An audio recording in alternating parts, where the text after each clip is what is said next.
And Luka with the rebound. Paul George is scoring, but he's not shooting it well. He's 3 for 15 from behind the arc this series and 5 for 26 in his last 3 playoff games. If you go back to the disappointment of Game 7 against Denver last year, off 1 foot, Doncic. This gets ultra aggressive, and normally the results are positive. Doncic against George. Now in the switch, this is what happened in Game 1, and Luka's got all 5 for the man. This is just a repeat. He's already saying he can't guard me. This is the first quarter, Luka. Just warm up a little bit. Here's Doncic again. Or not. Ultimately, if they're switching out, that's by design. If Zubac is out there switching, as you see Batum getting on Luka right now, then that means it's by design. And if he knocks down those shots over the top of a 7-footer, then you got to tip your hat to Luka. He's got all 8 points in this game, but it's 11-0 Dallas. Finally, the Clippers on the board as Paul George scores at the 9:14 mark. And I like that from Paul George. If your jumper's not falling, and if you're not Luka Doncic, make them all. And who got the start tonight, gets the basket against Doncic. He started 43 games during the regular season and 15 points in a Game 2 loss. Porzingis gets the bucket and a foul. Doncic. And cleaning up mistakes, but you got to make people miss. You can't hope they miss. 50% from 3 is not something that is sustainable. I think the entire world knows that, but you can't just hope that they cool down. Like that, you got to get on some point game.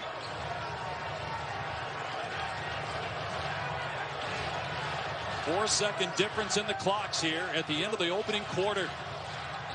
On the switch, Zubac has to deal with Luka again. Doncic gave up his dribble. Richardson driving, and what a shot again.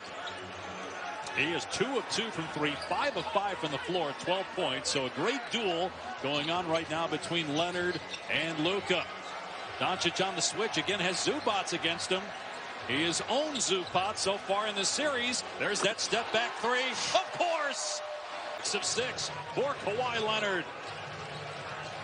Kawhi Leonard didn't shoot a shot in the first 5-6 minutes of this game, but he has made up for lost time. Doncic again off the glass and good. Luka's 6. The chest. Again, that block charge is such a tough judgment call for the officials.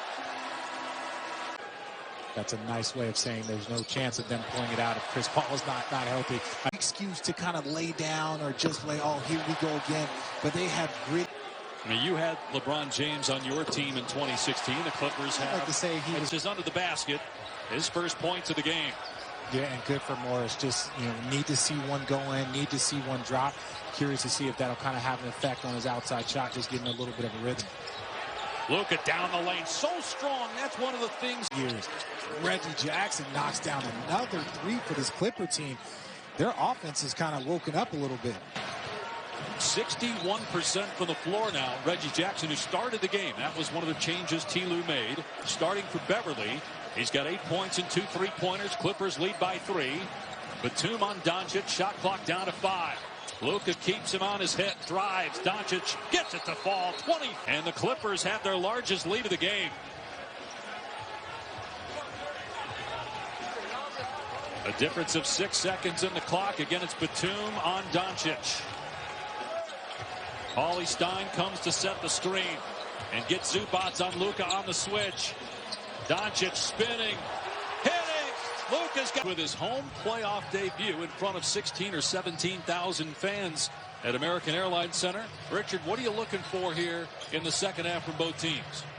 Well, look, they're going to have to figure out the Paul George, Kawhi Leonard situation, because right now those guys are 19 for 24 in the first half. That's just ungodly numbers. I know we talked about Luka's numbers, but, ultimately...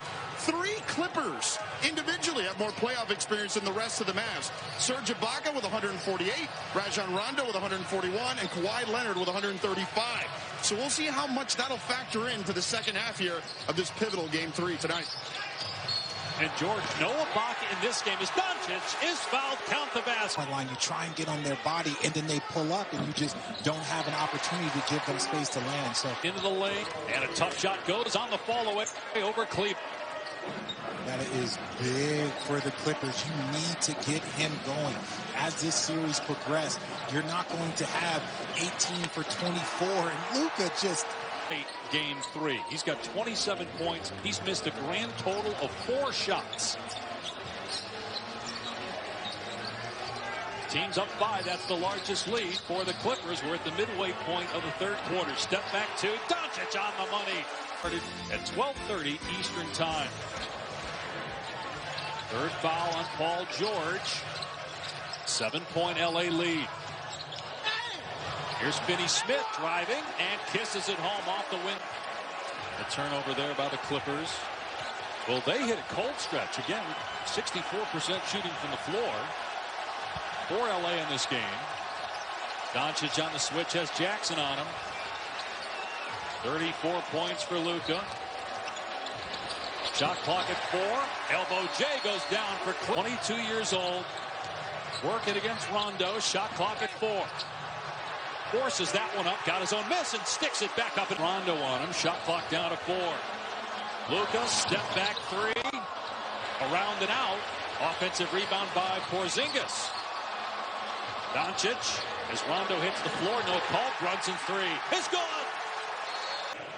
Reggie Jackson not happy with Kane Fitzgerald. Marcus Morris got called for his 5th foul. The next foul on the Clippers will put Dallas at the line for the rest of the game. Kleber's 3 is there. Good.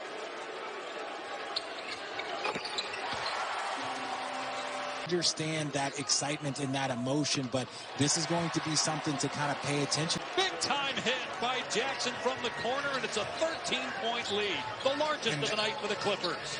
And that double team, as you see Luka not...